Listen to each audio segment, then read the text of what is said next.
வணக்கம். இன்றைய பரபரப்பு வழங்குவதற்காக ஜெபஸ்டன்.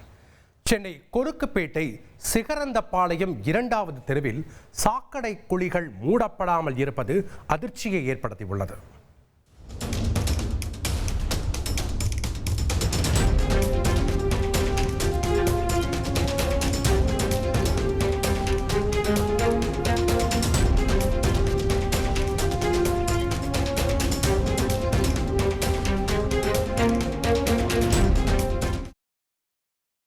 கடந்த சில வாரங்களுக்கு முன் மூடப்படாத சாக்கடை குழிக்குள் விழுந்த 3 வயது குழந்தையை அதன் தாய் காப்பாற்றியுள்ளார்.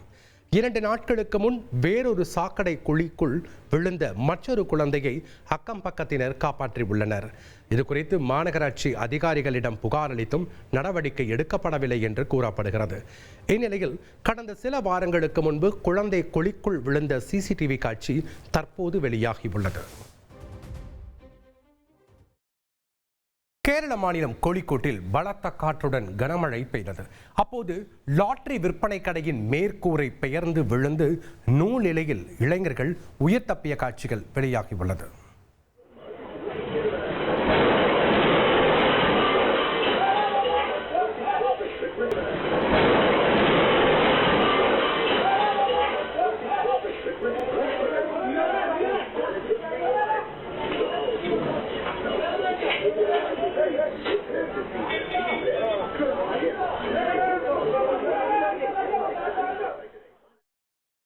ஹரியானா மாநிலம் கமல் நகர் பகுதியின் ராம் நகரில் நைட்ரஜன் கேஸ் நிரப்பப்பட்ட எரிவாயு சிலிண்டர் திடீரென பலத்த சத்தத்துடன் வெடித்து சிதறிய சம்பவம் பரபரப்பை ஏற்படுத்தியது.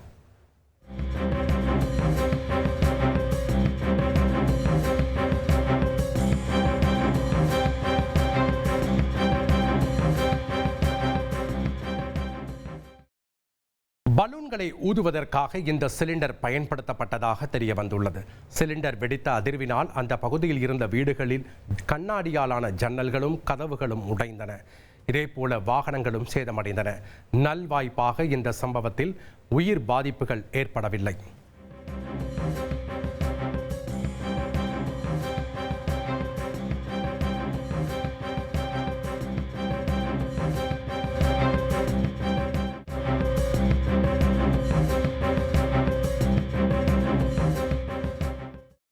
படகு நிறைய போதைப் பொருளோடு தப்பிச் செல்லும் கும்பல். இந்த கும்பலை 2 ரோந்து படகுகளில் மின்னல் வேகத்தில் துரத்திச் செல்லும் அதிகாரிகள். அவர்களை அந்த படகை நெருங்க விடாமல் தடுத்த வேறு 2 படகுகள். நான் சொல்வதெல்லாம் சினிமா காட்சி அல்ல, ஸ்பெயினின் செபியோனா நகரில் நடந்த உண்மை சம்பவம்.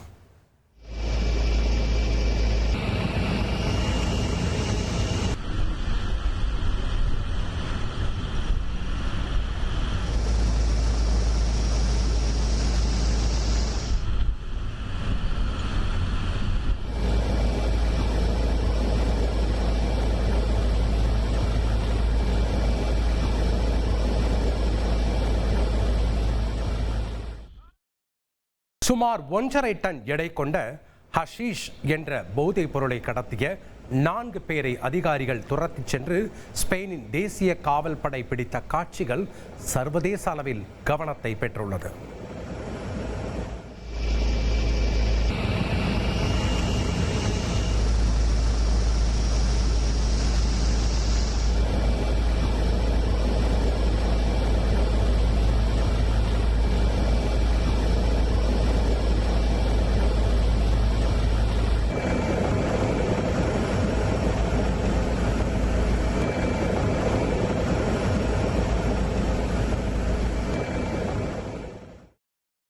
நெடுஞ்சாலையில் பயணித்த ஒரு ஆம்னி பேருந்து தீ விபத்திற்குள்ளானதில் 20க்கும் மேற்பட்ட பயணிகள் பரிதாபமாக எரிந்து கரிக்கட்டையாகி இருக்காங்க. அகோர விபத்துக்கு காரணம் என்ன பார்க்கலாம் தொகுப்பில். ஆந்திர மாநிலம் கர்னூல் அருகே உள்ளது சின்னடிகூரு பகுதி. அதிகாலை நேரம், நெடுஞ்சாலை ஓரம் ஒரு ஆம்னி பேருந்து திடீரென மளமளவென தீப்பிடித்து எரிந்தது. கொட்டும் மழையால் கூட அந்த தீயை அணைக்க முடியவில்லை.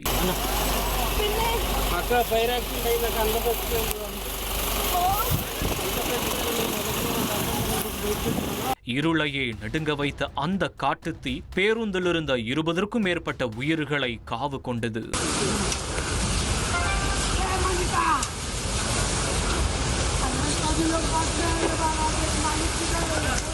என்ன நடக்கிறதென்றே தெரியாமல் உறக்கத்திலேயே அந்த அப்பாவி உயிர்கள் பரிதாபமாக பலியாகிவிட்டது.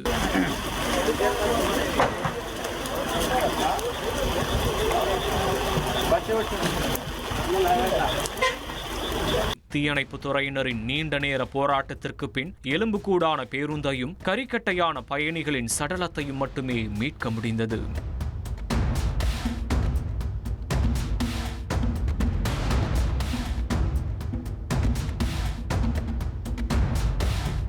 மஞ்சள் நிறத்தில் தகதகவென தங்க ரதம் போல மிளரும் இந்த வால்வோ பேருந்துதான் தற்போது எரிந்து எலும்புக்கூடாய் நின்று கொண்டிருக்கிறது. காவேரி டிராவல்ஸ் எனும் தனியார் நிறுவனத்திற்கு சொந்தமான இந்த வால்வோ பேருந்து சம்பவத்தன்று ஹைதராபாத்திலிருந்து பெங்களூரு நோக்கி பயணித்துக் கொண்டிருந்தது. 40க்கும் மேற்பட்ட பயணிகள் மற்றும் 2 ஓட்டுநர்களுடன் சென்று கொண்டிருந்த நிலையில் அதிகாலை சுமார் 3 மணியளவில் கர்னூல் மாவட்டம் சின்னடிகூரு என்னும் கிராமம் அருகே சென்று கொண்டிருந்த போது எதிரே வந்த ஒரு இருசக்கர வாகனம் பேருந்து மீது மோதி இருக்கிறது. மோதிய வேகத்தில் அந்த வாகனம் பேருந்தின் அடியில் சிக்கி உள்ளது. இதில் ஏற்பட்ட ஒரு சிறிய தீப்பொறி பேருந்து முழுவதும் பற்றி இருக்கிறது.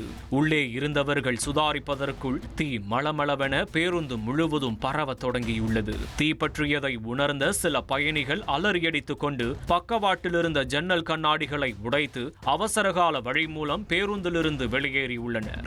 இதில் 12க்கும் மேற்பட்டோர் லேசான தீக்காயங்களுடன் உயிர் தப்பியிருக்கிறார்கள். ஆனால் அதிவேகமாக தீ பரவியதால் பலர் வெளியேற முடியாமல் உள்ளேயே சிக்கிக் கொண்டனர். பலரும் அயர்ந்து உறங்கிக் கொண்டிருந்ததால் பேருந்தில் தீப்பற்றிய விஷயமே தெரியாமல் போயிருக்கிறது. இதனால் அவர்கள் தூங்கிக் கொண்டிருக்கும் போதே தீப்பற்றியிருக்கிறது. உடனே சாலையில் பயணித்தவர்கள் தீயணைப்பு துறைக்கு தகவல் கொடுத்திருக்கிறார்கள். சம்பவ இடத்திற்கு வந்த மீட்புக் குழு துரிதமாக செயல்பட்டு சிலரை மீட்டு மருத்துவமனைக்கு அனுப்பி வைத்தனர். ஆனால் காட்டுத்தீயாய் பரவிய தீயில் பேருந்து சில நிமிடங்களிலேயே முழுமையாக எரிந்து எலும்புக்கூடாகியது. இதில் பேருந்திலேயே சிக்கி 21 பேர் கரிக்கட்டையாகி உள்ளனர். இந்த சம்பவம் குறித்து வழக்கு பதிந்த போலீசார் இருசக்கர வாகனம் மோதியதாலேயே இந்த விபத்து ஏற்பட்டதை உறுதி செய்தனர். ஏனென்றால் பேருந்தில் இருந்த எரிபொருள் டேங்க் எந்தவித பாதிப்பும் இன்றி அப்படியே இருந்திருக்கிறது. இதனால் இருசக்கர வாகனத்தின் பெட்ரோல் டேங்க் உடைந்து தீப்பற்றி இருக்கலாம் என போலீசார் கூறியுள்ளனர். மேலும் அவசர காலத்தில் பேருந்தின் கதவை திறக்க முடியாமல் போனதும் இத்தகைய உயிர் பலிக்கு காரணமாகி உள்ளதெனவும் முதற்கட்ட விசாரணையில் தெரிய வந்துள்ளது. பைக்கில் வந்தவர்கள் யார், பேருந்தின் அடியில் சிக்கியவர்களின் நிலை என்ன என்றும் விசாரித்து வருகின்றனர். பயணிகள் பலருக்கும் தீவிர சிகிச்சை அளிக்கப்பட்டு வரும் நிலையில் பலி எண்ணிக்கை மேலும் அதிகரிக்கக்கூடும் என்று அஞ்சப்படுகிறது. மீட்பு பணிகள் முடிந்த பிறகு சரியான உயிரிழப்பு எண்ணிக்கை உறுதி செய்யப்படும் என்று அதிகாரிகள் தெரிவித்துள்ளனர். இந்நிலையில் தீ விபத்தில் உயிரிழந்தவர்களின் குடும்பத்தினருக்கு ஜனாதிபதி திரௌபதி முர்மு, பிரதமர் மோடி, ஆந்திர முதல்வர் சந்திரபாபு நாயுடு, தெலுங்கானா முதல்வர் ரேவந்த் ரெட்டி உள்ளிட்டோர் இரங்கல் தெரிவித்துள்ளனர். தீ விபத்தில் உயிரிழந்தவர்களின் குடும்பத்தினருக்கு தலா 2 லட்சம் ரூபாயும், காயமடைந்தவர்களின் குடும்பத்தினருக்கு 50,000 ரூபாயும் நிவாரணம் வழங்கப்படும் என்று பிரதமர் மோடி தெரிவித்துள்ளார். குமரி மாவட்டம் இரணியல் பகுதியில் பட்டாசு வெடித்த விவகாரத்தில் 2 குடும்பத்தினர் ஒருவரை ஒருவர் கட்டையால் தாக்கிக் கொள்ளும் சிசிடிவி காட்சி வெளியாகி அதிர்ச்சியை ஏற்படுத்தியுள்ளது. கீழத்தெருவைச் சேர்ந்தவர் ஆதிகேசவன்.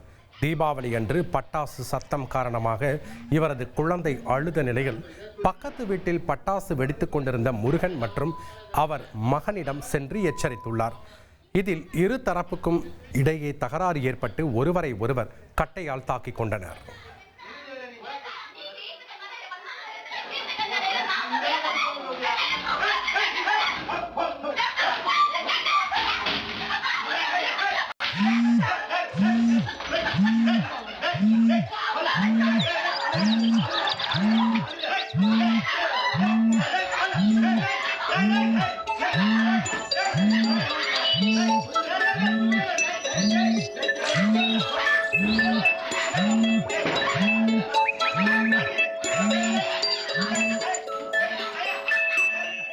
நெடுஞ்சாலையில் கழுத்தறுபட்டு சடலமாக கிடந்த பெண்ணோட வழக்கில் போலீசார் 2 லாரி டிரைவர்களை கைது செஞ்சிருக்காங்க. ஹைவே கள்ளக்காதலியை காதலனை கொன்று வீசியது ஏன்? தர்மபுரி மாவட்டம் பாலக்கோடு அருகே உள்ள தர்மபுரி ஹொசூர் புதிய தேசிய நெடுஞ்சாலை அது. சரியாக கொம்மநாயக்கன அள்ளி பகுதியில் நடுத்தர வயதுடைய பெண் சாலையோரத்தில் கழுத்தறுபட்டு சடலமாக கிடப்பதாக போலீசாருக்கு தகவல் கிடைத்தது.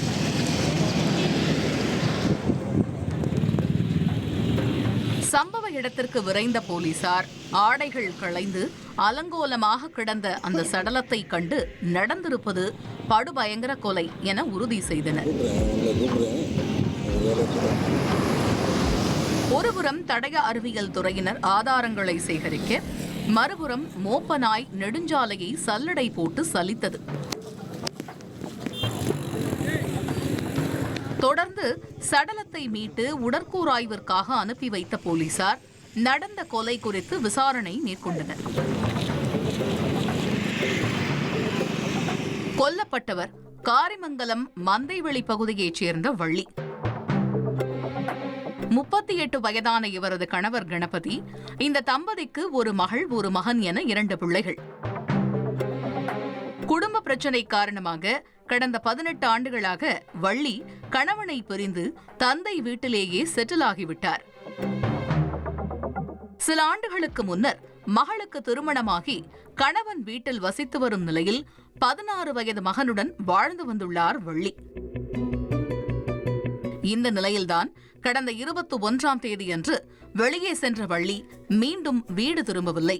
செல்போனும் சுவிட்ச் ஆஃப் ஆகி இருந்திருக்கிறது. மறுநாள் வந்து விடுவார் என்று எதிர்பார்த்த வேளையில்தான் இப்படி சாலை ஓரத்தில் வள்ளி கழுத்தறுபட்ட நிலையில் சடலமாக மீட்கப்பட்டிருக்கிறார்.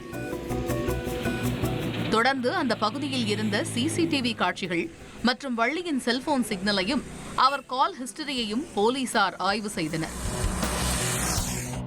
அதில்தான் வள்ளி கடைசியாக திருச்சி மாவட்டம் துறையூரைச் சேர்ந்த புஷ்பராஜ் என்பவருடன் பேசியதும் அவரை பார்க்க சென்றதும் தெரிய வந்திருக்கிறது. உடனே போலீசார் புஷ்பராஜை பிடித்து விசாரித்திருக்கிறார்கள். அப்போதுதான் வள்ளியின் கொலையில் மறைந்திருந்த மர்மங்கள் அம்பலமாகியது. கணவரை பிரிந்து வாழ்ந்து வந்த வள்ளிக்கு குடும்ப சூழ்நிலை காரணமாக சில ஆண்களுடன் தகாத உறவு ஏற்பட்டுள்ளது. அந்த தவறான நபர்களின் மூலம் பாக்கு, ஹான்ஸ், குடிப்பழக்கம் போன்ற தீய பழக்கத்திற்கு அடிமையாகியுள்ளார். போதையில் ஆண் நண்பர்களுடன் தேசிய நெடுஞ்சாலையில் சுற்றித் திரிவது வழக்கம். அப்படித்தான் திருச்சி மாவட்டம் துறையூரைச் சேர்ந்த லாரி டிரைவர் புஷ்பராஜ் என்பவருடன் வள்ளிக்கு பழக்கம் ஏற்பட்டுள்ளது. நெடுஞ்சாலை பழக்கம் இருவரையும் கள்ள காதலில் ஆழ்த்தியிருக்கிறது. இதனால் இருவருக்கும் பணம் கொடுக்கல் வாங்கலும் இருந்ததாக தெரிகிறது. அப்படித்தான் சம்பவத்தன்று குஜராத்தில் இருந்து லாரியில் ஊருக்கு செல்வதற்காக வந்த புஷ்பராஜ் வள்ளிக்கு வீடியோ கால் செய்து பணம் கொடுப்பதாக கூறி ஹொசூர் அருகே உள்ள அத்திப்பள்ளி பகுதிக்கு வரச்சொல்லி இருக்கிறார். அவருடன் லாரியில் புஷ்பராஜின் மச்சான் மணிவேல் என்பவரும் இருந்துள்ளார். 42 வயதான மணிவேலும் ஒரு லாரி டிரைவர் தான். அவர் கூறியபடியே ஹொசூர் அருகே வந்து வள்ளியை லாரியில் ஏற்றிக்கொண்டு மூவரும் பாலக்கோடு அருகே சென்றிருக்கிறார்கள். அப்பொழுது பணம் கொடுப்பது தொடர்பாக அவர்களுக்குள் தகராறு ஏற்பட்டிருக்கிறது. அந்த தகராறு முற்றிவிட புஷ்பராஜுவும் மணிவேலும் சேர்ந்து ஆத்திரத்தில் வள்ளியை கழுத்தறுத்து கொலை செய்துள்ளனர். லாரியில் வைத்து கொன்றுவிட்டு சடலத்தை நெடுஞ்சாலை ஓரத்தில் வீசிச் சென்றது விசாரணையில் தெரிய வந்திருக்கிறது. இந்த சம்பவம் தொடர்பாக கொலை வழக்கு பதிந்த தனிப்படை போலீசார் வள்ளியை கொன்ற புஷ்பராஜ் மற்றும் மணிவேல் ஆகிய இருவரையும் கைது செய்து சிறையில் அடைத்தனர்.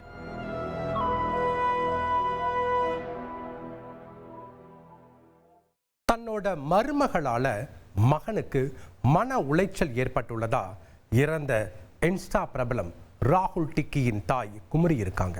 இதன் பின்னணி என்ன? யூடியூப் பிரபலமான மறைந்த தனது மகன் ராகுல் டிக்கியின் இன்ஸ்டாகிராம் ஐடியை அவரது மனைவி தேவிகா ஸ்ரீ பயன்படுத்தக்கூடாது என அப்பெண்ணின் மாமியார் ஈரோடு எஸ்பி அலுவலகத்தில் கண்ணீர் மல்க புகார் அளித்துள்ளார். மனுவில் அவர் மருமகளால் ஏற்பட்ட மன உளைச்சல் காரணமாக தனது மகன் சாலை விபத்தில் உயிரிழந்ததாக கூறியுள்ளார். மேலும் தான் மருத்துவ செலவுக்கு கூட வழியின்றி ஏழ்மை நிலையில் இருக்கும் நிலையில் தேவிகா ஸ்ரீ தனது நகைகளை வைத்து பணம் பெற்றதோடு மகனின் இன்ஸ்டாகிராம் ஐடி மூலம் சம்பாதிக்கிறார் எனவும் கூறியுள்ளார். எனவே தனது மகனின் இன்ஸ்டாகிராம் ஐடியை தேவிகா ஸ்ரீ பயன்படுத்தக்கூடாது எனவும் மகனின் செல்போன், கேமரா உள்ளிட்ட பொருட்களை திரும்ப பெற்றுத்தர வேண்டும் என்றும் கூறியுள்ளார். என் பையன் போயிட்டான், என் பையனே போயிட்டு போகுதுன்னு நினச்சேன். அந்த ஐடியிலேருந்து அசிங்கமாக வருது. அதெல்லாம் எங்களை வெளியில் நாங்கள் ஒர்க்குக்கு போகிற இடத்துல எங்களை கூப்பிட்டு கேட்குறாங்க. எங்களால் தலை நிமிர்ந்து நடக்க முடியலைங்க. அதனால் என் பையனோட சம்மந்தப்பட்டது எல்லாமே வேணும். அவன் ஃபோன்லேருந்து அவன் கேமராலிருந்து எல்லாமே அவனுக்குன்னு ஒரு ட்ரெஸ்ஸுமா கூட பார்த்து வாங்கி கொடு. அது இருந்தால் மனசு திருப்தியாக இருந்துக்குவேன். அவன் ஐடி கொடுக்க முடியாது அப்படின்னா அவன் ஐடி க்ளோஸ் பண்ணுங்க தயவுசெய்து. விழுப்புரம் அருகே தலைமுடியை ஒழுங்காக வெட்டாமலும் சீருடையை சரியாக அணியாமலும் வந்த மாணவர்களை பள்ளி தலைமை ஆசிரியர் வகுப்பறையில் இருந்து வெளியேற்றியுள்ளார். விழுப்புரம் அருகே உள்ள சிந்தாமணியில் இயங்கி வரும் அரசு மேல்நிலைப் பள்ளியில் மாணவர்கள் சிலர் அதிக தலைமுடியுடன் முக்கால் பேண்ட் அணிந்து வருவதை வாடிக்கையாக கொண்டிருந்தனர். இது குறித்து தலைமை ஆசிரியர் தொடர்ந்து அறிவுறுத்தி வந்த நிலையில் ஒழுங்கீனமாக வந்த 11 மாணவர்களை வகுப்பறையில் இருந்து வெளியேற்றியுள்ளார். சாலையில் நின்று கொண்டிருந்த அந்த மாணவர்களை பார்த்த விக்கிரவாண்டி போக்குவரத்து போலீசார் அவர்களை அழைத்து காரணத்தை கேட்டறிந்து அறிவுரை வழங்கி வீட்டிற்கு அனுப்பி வைத்தனர். தற்கொலைப்படை தாக்குதல் நடத்த முயன்ற 2 பயங்கரவாதிகளை டெல்லி போலீசார் கைது செய்துள்ளனர். டெல்லியில் ஒருவரும் போபாலில் மற்றொருவரும் கைது செய்யப்பட்ட நிலையில் வேறு யாருக்கும் தொடர்பு உள்ளதா என விசாரணை நடந்து வருகிறது.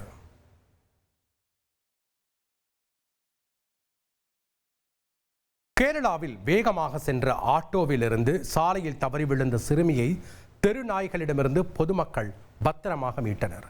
வயநாடு மாவட்டத்திற்கு உட்பட்ட கல்பெட்டா பகுதியைச் சேர்ந்த சிறுமி பள்ளி முடிந்து ஆட்டோவில் சென்றபோது எதிர்பாராத விதமாக சாலையில் தெருநாய்கள் மத்தியில் விழுந்தார். சிறுமி கீழே விழுந்ததை கூட கவனிக்காமல் ஆட்டோ ஓட்டுநர் அதிவேகமாக சென்ற நிலையில் அக்கம் பக்கத்தினர் சிறுமியை மீட்டு அருகில் உள்ள மருத்துவமனையில் சேர்த்தனர். சம்பவம் குறித்த சிசிடிவி காட்சிகள் வெளியாகியுள்ளன.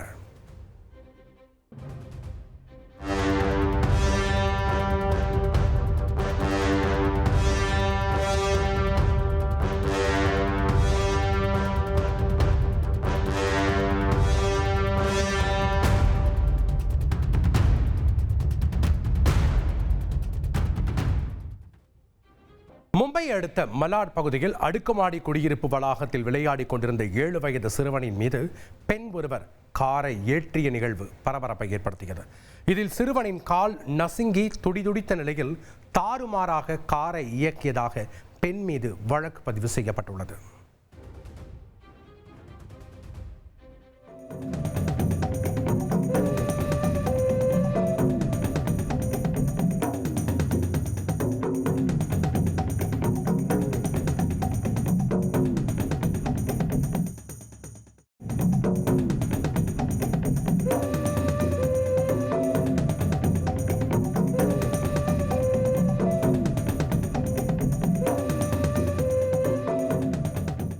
பிரான்ஸ் அருங்காட்சியகத்தில் கொள்ளை சம்பவத்தில் ஜஸ்ட் மிஸ் என கொள்ளையர்களிடம் சிக்காமல் தப்பிய இந்தியாவிலிருந்து எடுக்கப்பட்ட ஒரு சபிக்கப்பட்ட வைரத்தின் இரத்த களரி வரலாற்றை பார்க்கலாம்.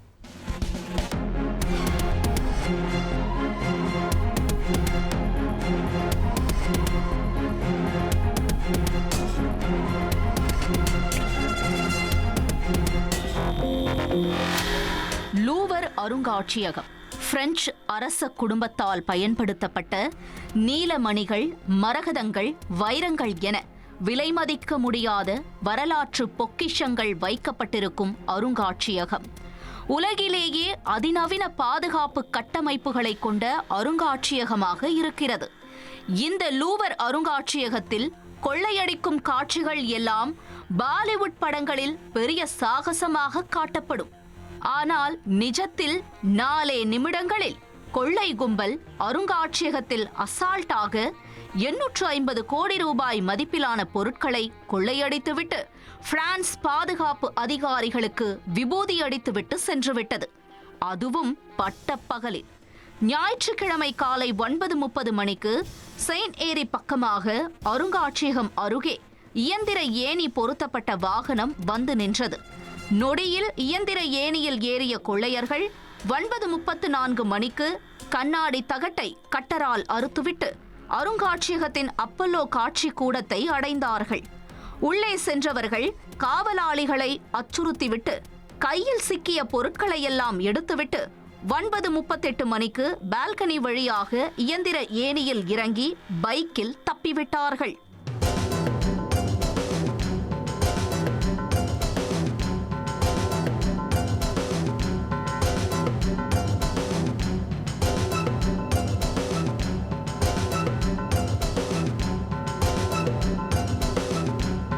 பின்னர் அருங்காட்சியகத்தை ஆய்வு செய்தபோதுதான் கொள்ளையர்கள் 9 ஆபரணங்களை கொள்ளையடித்தது தெரிய வந்தது. மரகத நீலமணி நெக்லஸுகள், காதணிகள் கொள்ளையடிக்கப்பட்டிருந்தது. பாதுகாவலர்கள் சோதனையிட்ட போது தங்கம், மரகதம், வைரத்தில் உருவாக்கப்பட்டிருந்த கிரீடம் மட்டும் உடைந்த நிலையில் சிக்கியது. கொள்ளையர்கள் அந்த கிரீடத்தை போகும் வழியில் தவறவிட்டதாகவும் சொல்லப்படுகிறது. இதன் தொடர்ச்சியாகவே கிரீடத்தோடு வைக்கப்பட்டிருந்த வைரம் சர்வதேச அளவில் கவனம் பெற்றிருக்கிறது. வைரம் கொள்ளையர்கள் டார்கெட் லிஸ்டில் இருந்து தப்பியிருக்கிறது. வெளிர் நீல நிறத்தில் ஜொலிக்கும் அந்த வைரம் இந்திய மண்ணில் எடுக்கப்பட்டது. உலகம் முழுவதும் வியந்து பார்க்கப்பட்ட ரிஜென்ட் வைரம் வரலாற்றில் ஒரு சபிக்கப்பட்ட வைரமாகவே பார்க்கப்படுகிறது. வைரம் இரத்த களரி வரலாற்றையும் கொண்டிருக்கிறது. ரிஜென்ட் வைரம் ஆந்திராவில் கிருஷ்ணா நதிக்கரையில் எடுக்கப்பட்டது. 1687 முகலாய பேரரசர் அவுரங்கசீப் ஆட்சியில் ஆந்திராவில் கோல்கொண்டாவின் சுரங்கத்தில் அடிமையாக இருந்தவரிடம் வைரம் கிடைத்திருக்கிறது. அவருக்கு வைரம் கிடைத்தபோது 410 கேரட். அடிமையாக இருந்தவர் வைரத்தை காலில் காயம் இருப்பதாக சொல்லி மறைத்து எடுத்து வந்து ஆங்கிலேய கேப்டனிடம் விற்க முயற்சி செய்திருக்கிறார். ஆனால் அவரை கொன்றுவிட்டு வைரத்தை அபகரித்த ஆங்கிலேயர் ஜாம்சந்த் என்ற வணிகரிடம் விற்பனை செய்திருக்கிறார். 1701 மெட்ராஸ் மாகாண ஆளுநராக இருந்த தாமஸ் பிட் கையில் வைரம் கிடைக்க அவர் தனது மகனின் கால் ஷூவில் வைத்து வைரத்தை பிரிட்டன் அனுப்பியிருக்கிறார். அங்கு வைரம் 3 பாகங்களாக வெட்டப்பட்டிருக்கிறது. பிறகு வைரம் பல்வேறு கைகளுக்கு மாறியிருக்கிறது. இறுதியாக 1801 பிரெஞ்சு அரசர் நெப்போலியன் போனபார்ட்டேவிடம் சென்றுள்ளது. வைரம் சென்ற இடமெல்லாம் இரத்தமும் உயிர்பலியும் ஏற்பட சபிக்கப்பட்ட வைரமாகவே அறியப்பட்டது. வைரம் நெப்போலியன் வாளில் வைக்கப்பட்டது. நெப்போலியன் சரிவுக்கு பிறகு அவரது மனைவி மேரி லூயி வியன்னாவிடம் இருந்த வைரம் மீண்டும் பிரெஞ்சு மன்னர்களின் மகுடங்களை அலங்கரித்தது. இறுதியாக 1887 பிரெஞ்சு பேரரசியாக இருந்த 3வது நெப்போலியன் மன்னரின் மனைவி யூஜின் கிரீடத்தில் வைரம் வைக்கப்பட்டிருக்கிறது. பிறகு அரச குடும்ப ஆபரணங்கள் அருங்காட்சியகத்திற்கு கொண்டுவரப்பட்டு பாதுகாக்கப்பட்டது. 140.6 கேரட் வைரம் 526 கோடி ரூபாய் மதிப்பிலானது. ரிஜென்ட் வைரம் போல இந்திய மண்ணில் எடுக்கப்பட்ட ஏராளமான பொக்கிஷங்கள் இன்னும் மேற்கத்திய நாடுகளின் அருங்காட்சியகங்களையும் கிரீடங்களையும் அலங்கரித்து வருகிறது. அவைகளும் துரோகங்களின் வரலாற்றை சொல்லிக்கொண்டே இருக்கிறது.